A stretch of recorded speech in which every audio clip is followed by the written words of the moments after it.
So for the professional identity portfolio, I'm going to be discussing my development during the courses of year one and in general up until this point in relations to the different competences set out by ITESS, starting with the introduction of intercultural sensitivity. Intercultural sensitivity is all about accepting and respecting diversity in the classroom and in general life, I guess. It's about the teachers developing an environment for their students where there can be found no discrimination and where different cultures and backgrounds are accepted and appreciated to a sense that they'll give different perspectives on a situation or on an issue. It's about creating equal opportunities for your students to perform their best, and it's about creating a safe environment for them to learn in that sense. ITESS is paying a lot of attention to this competence because it's one of the most vital competences for a teacher in an international setting to know and to be aware of. So for me personally, I think to show you my development, I need to start at the starting point to show you how my vision and my ideas about this competences change over time. And I'd like to refer you back to my introduction video, which is my I Have a Dream project. And I talked about the fact that I'm from a very, very small town in a rural area in Friesland. This town literally has 50 inhabitants, of which most are born and raised within that area. And because of this, I did not have a lot of diversity growing up. I grew up in a mostly white society, and the people that were of color, or how you want to, were either born in the Netherlands or brought here in their formative years, so they are in that sense very, very Dutch.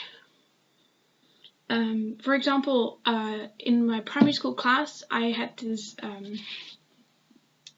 boy that was from, his family was from Nigeria. He was born in the Netherlands, and he spoke basically fluently Frisian, even though he was very dark-skinned. For me, this was the normal. I thought that when I was a kid, I really thought that, people were all the same. People were like that. People were all inclusive. That it didn't matter that he had a different skin color or a different background in that sense. He was just like us. He was the exact same as everyone else. So that made me. Then I had to realize later on that was not the fact.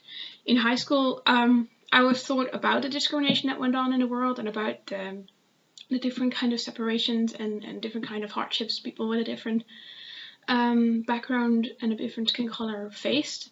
And for me, this realization clashed a bit with my own ideas because I was just like, why? I didn't understand it, and that triggered a certain need for me to know. And so I researched into different backgrounds and different beliefs and religions in particularly alongside my history course.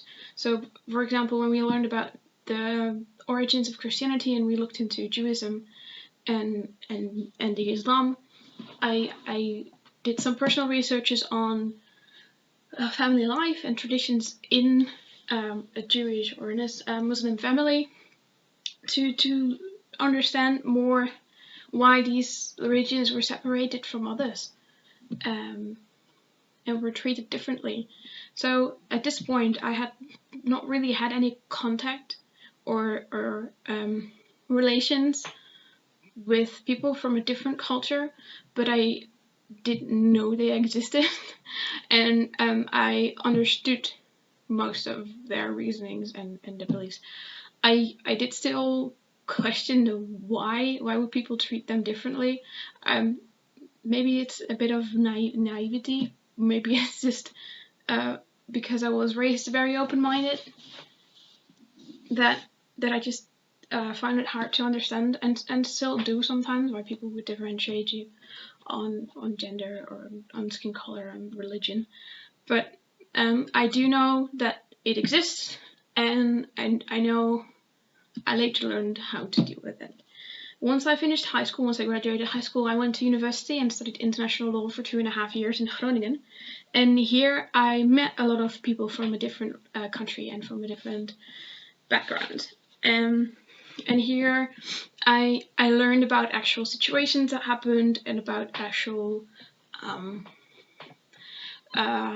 like traditions they really held on. For example, with the fasting on Ramadan, I never realized like how aware people were of the timing of the sun going down on weeks like that, and how natural that was for them to be like that. So here I just deepened the knowledge I already had and backed it up with practical experience. And then I came to ITESS, and in ITESS the focus of intercultural sensitivity shifts a bit because it's about teaching people in an environment and make it a safe environment with all these different cultures involved. So you have a different angle on the subject, and we developed this angle during the course of year 1. Particularly teaching practice for me was important. The first 2 weeks of seeing how a culture could affect the studying process of someone and the interaction someone had with other students in the classroom was really important.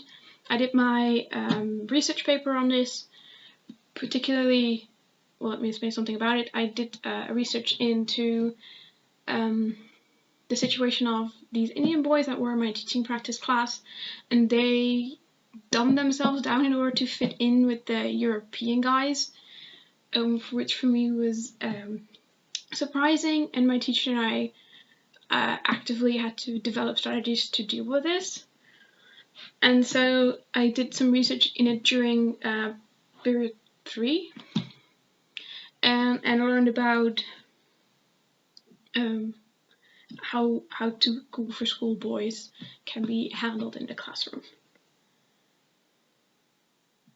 In regards to intercultural sensitivity, I just learned that it is very active a thing in the classroom that you have to actively manage and have to be aware of. At the same time, it's something that you just guide students in and not dictate upon, because the students will develop their own relationships based on culture, and they'll feel safer with their own culture because they understand that more.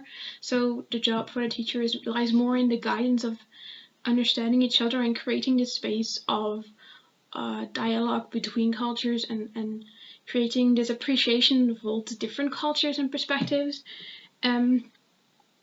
And I think we started working on that this year, and we'll work on that mostly in practice in the second year, moreover. Which leads me to my goals for next year, is that I would, as I mentioned, apply this in practice, apply this sense of guidance, sense of creating the safe space and creating the dialogue in the classroom.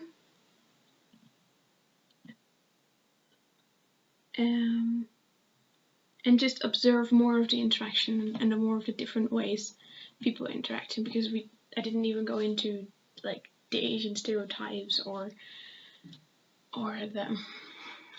the white people supremacy stereotypes, but I want to see more about the interaction and how like a professional deals with that, and learn from them next year doing teach practice, hopefully. So yes, next competence.